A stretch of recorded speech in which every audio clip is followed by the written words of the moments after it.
Hi guys! Welcome back to my channel. Ayan, kape muna tayo. Kumusta kayong lahat? Ayan, namiss ko kayo. Pasensya na sa mga hindi ko kaagad na reply. reply tawag. Yan, at nabibisita kasi busy ako sa aking bahay na inanay at napabayaan. So today video guys, ang aking isi-share naman ay ang aking tindahan na napabayaan at nasira na. So ito guys, papakita ko sa inyo before and after. Makaya ko kayo linisin. So yan guys ang aking tindahan. Ayan. Ito. Yan. Tapos ito yung ang mga damit na paninda ko. Ayan. Talagang wala na. Ayan siya oh. Pero may mga natira pa yan. Yan yung mga nakahanger. So, ayan yung katabi lang siya ng aking bahay. Ang aking tindahan. Yan.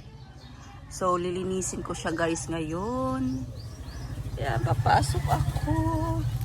Pero inano ko na to. Nilinis-linisan ko na siya. Ayan o.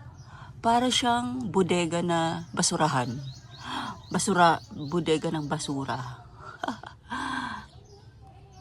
Kaloka. So, ayan siya guys, oh. Diba? Wasak. Yan ang mga sabitan ko. Kasi ang paninda ko dito ay school supplies. Tapos, mga ipet. Ayan, sinasabit ko yan. Ewan ko ano ba to. Wala na yata yung gunting. Wala na. Ipet, mga damit-damit. Ayan. Tapos, palamig. Or magawa rin ako ng shake. Ito pa nga yung ano, yung straw. Tapos, mga baso. Ayan oh. Tapos, minsan may itlog, sabuyas, ganyan. Ganun ang mga tinda ko guys. Ayan ang aking stante. Stante. Yan. Oh no. Ganun talaga. Sayang ang kasi kinain ng ana yung aking mga papel, bond paper, mga kartolina. Kaya, ayan. So, pisa na ako maglinis. So, katulad ng dati, time-lapse ko rin siya guys. Siguro mga ilang minutes lang. Time-lapse ko siya. Mga kunting linis lang. Time-lapse ko siya. Okay.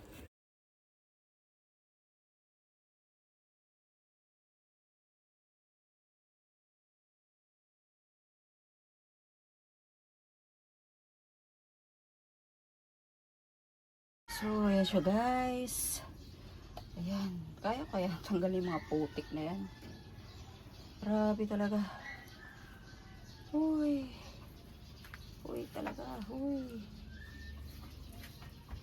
So, before and after ko para hindi masyadong maraming ano. Ayan. So, see you later. So, yan guys. Nakita pa akong ball pen. Tapos ang aking crepe paper. Japanese paper. Kartolina.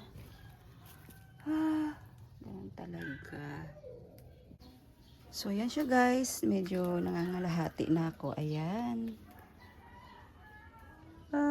Ang problema ko ngayon sa aking paglilinis. Yan, nangalahati na ba, diba guys? Ayan. Eto ang aking problema ngayon. Ayan. Yung lupa na yan. Ayan o. Ayan o. Natabunan kasi ang sahig namin dito sa tindahan ay semento. Ayan, tapos may tambakan ng lupa. Ayan. Ayan ang aking problema. Ayan. Bali, update ko ulit kayo guys. So, ayan na guys. Ayan, wala na ang tambak na lupa. Ayan. Nilagay ko sa sako yung iba. At yung iba ay itinambak ko na lang dyan sa mga gilid-gilid. iisip ko kung yan, kung lilinisin ko pa yung semento. Kakapagod. Ayan na siya, guys. Okay.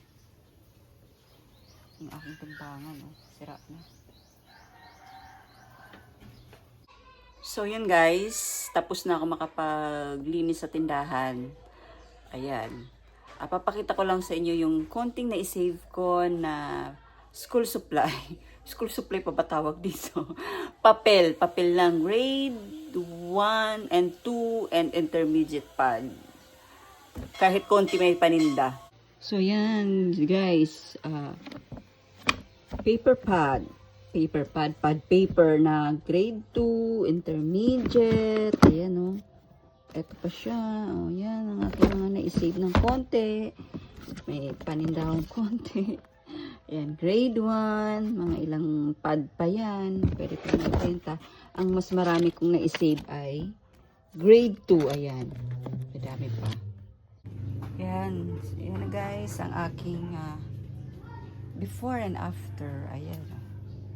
Okay na siya. Ayan, malinis na ang aking tindahan. Ang kailangan ko na lang ay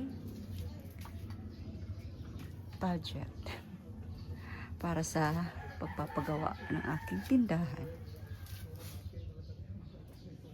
Thank you for watching, guys. Please give it a thumbs up and God bless everyone. Until my next video. Have a good day. Bye.